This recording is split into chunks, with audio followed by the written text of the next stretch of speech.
pero las construcciones están ahí, o sea, uno ve cada día más edificios. Entonces, ¿cómo se explica todo esto, el problema de los precios, la demanda, esa segmentación de la construcción? O sea, ¿cómo lo evalúan? De lujos y todo. Claro, precisamente el déficit, como hablaba anteriormente, se enfoca más en la parte de familias de bajos recursos, tomando en cuenta que la mayoría de personas en nuestro país, un gran porcentaje, ganan menos de 10,000 pesos por familia. Entonces eso impide a que puedan tener un acceso al crédito público. ¿Qué sucede? Las personas que pueden tener tal vez ese acceso son las personas de clase media, las familias de clase media y clase media alta, que es lo que tienen tal vez el principal enfoque en la parte crediticia. Lo que sucede es que principalmente estas torres que ustedes ven que se están construyendo no reflejan ese déficit habitacional, porque, como vuelvo y repito, se enfoca más en la parte que tiene que ver con viviendas sociales. Pero realmente los precios de las edificaciones tienen que ver mucho con los precios de mercado. El costo por metro cuadrado por construcción, una vivienda de clase media ronda por los 15,000 pesos, dependiendo de la zona donde usted está comprando, anda por los 30,000, 31,000 pesos el metro cuadrado para la venta. Para la parte que tiene que ver con la construcción ronda por unos 15,000 pesos, pero a eso tenemos que agregarle el costo de solar, tenemos que agregar los costos de impuestos que hay que pagar en el ayuntamiento. Entonces eso incrementa, y el margen de beneficios de los constructores todavía se mantiene, pero en ese enfoque. Para los constructores no es tan rentable construir viviendas de escasos recursos. Porque ahí tendría que ser volumen.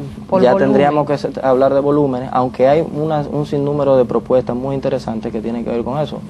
Hoy precisamente salió un artículo en la prensa nacional donde propone el señor Ignacio Morales, conocido como el Artístico, unas viviendas de interés social hechas en furgones a un costo de $7,600 por unidad.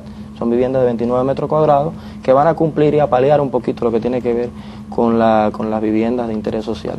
Es así, porque como tú bien señalas, Mayovanés, hay apartamentos que cuestan ahora 2 y 3 millones de dólares y se venden. Claro. O sea, hay una construcción que ya no importa el precio, o sea, el precio aguanta todo en términos de lujo. Pero la demanda es un círculo muy estrecho, muy pequeño, que puede comprarlo por inversión 2, 3, 4 y que no está, como tú dices, vinculado al grueso, que el segmento del déficit están en vivienda de 6 millones hacia abajo, Principalmente prácticamente. esas edificaciones, esas torres, las personas que invierten en ese tipo de torres son precisamente como inversión, pero básicamente no para paliar el problema habitacional. Son personas que tienen 4, 5, 6 viviendas. Lo mismo que estaba comentando ahorita, que hay personas hay familias que tienen cientos de viviendas a nombre de diferentes familiares. O sea, que no necesariamente eso refleja el déficit habitacional. El déficit habitacional sí se ve en la parte que tiene que ver con la clase baja. Sí, lo que es interesante, yo estaba chequeando, aprovechando la buena conexión a internet que tenemos en el programa, un estudio que acaba de publicar la Oficina Nacional de Estadística sobre una metodología de cálculo o de estimación del déficit habitacional en el país, está arrojando datos interesantes. Claro, no son datos tan actualizados, porque obviamente está tomando como base el último censo disponible. Obviamente, claro, dentro de poco tiempo vamos a contar con datos actualizados, pero son la base de lo que fue el 8º Censo Nacional de Población y Vivienda de fecha 2002.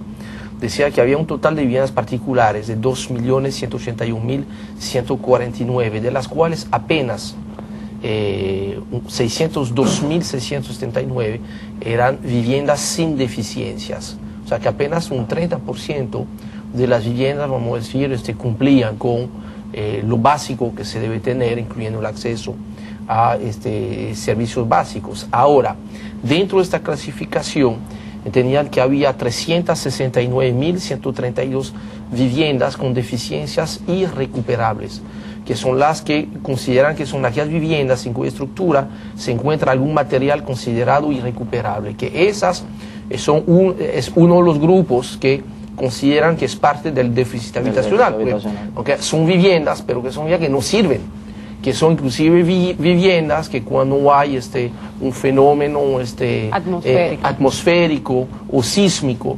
están básicamente destinadas a desaparecer. Y el resto es lo que ellos llaman viviendas faltantes por la existencia de hogares secundarios y núcleos familiares dentro de las viviendas. O sea, han logrado a través del censo estimar que dentro de las viviendas existentes hay familias, 2 o 3 generaciones que están conviviendo, no porque se aman o se quieren mucho, claro, o probablemente se tienen que querer mucho para poder vivir así, sino que sencillamente no tienen vivienda, no tienen acceso a vivienda.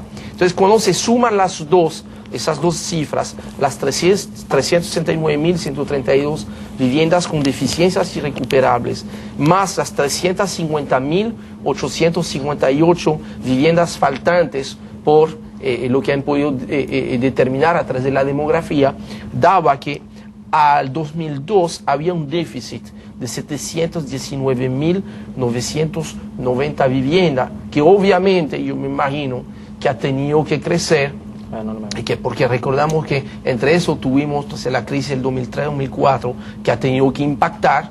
Entonces, y obviamente una población que está creciendo, especialmente unas franjas de edad que ya, o sea, los grupos de edad que están creciendo ya no son los niñitos, ya no son los bebés, que aquí hay una tasa de crecimiento muy normal, pero donde hay cierto crecimiento explosivo, especialmente esas clases de edad que están empezando a pensar, mira, yo quisiera mudarme, o sea, estudiantes, jóvenes profesionales que tienen que vivir donde papá y mamá, porque si no, no pueden estar. Por obligación. Entonces, yo creo que es interesante esta metodología y tener cifras, que estamos hablando de cifras altísimas. Así es. Altísimas, porque cuando multiplicamos este número de vivienda por, vamos a decir, un número promedio que puede ser 2, 3 o 5, estamos hablando entonces de grupo de población altísimo. Estamos hablando entre un 20 y un 30% de la población que hoy en día no tiene vivienda. Así es.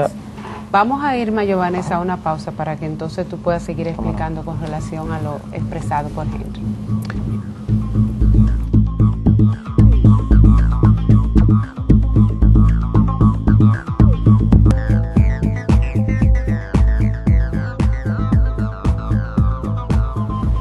Bien, estamos de regreso con la tercera parte de la agenda económica del día de hoy. Estamos compartiendo hoy los temas con un joven arquitecto, Mayovanes Suazo, y con él hemos hablado mucho ya del déficit habitacional. Yo quisiera que habláramos también de algunos aspectos quizás no muy bien analizados de lo que es el trabajo, la función social del arquitecto, que es el diseño de la ciudad. Yo creo que hemos tenido ejemplos en la historia, ya no tan reciente, pero de casos como el enorme diseño de ciudad que había imaginado el arquitecto de Adolf Hitler, que recordamos en películas temas interesantes, y más recientemente algo que algunos consideran como positivo o negativo, que es el caso de la ciudad de Brasilia, donde precisamente esto fue un diseño pensado por arquitectos. Vemos cómo el caos se ha apoderado de, creo que todas las zonas de la ciudad. Yo creo que ni los jardines de Gascue, que deben ser jardines, que poco a poco vemos como, mira, son jardines amenazados. Hemos tenido la oportunidad de hacer muchos programas con arquitectos sobre este tema.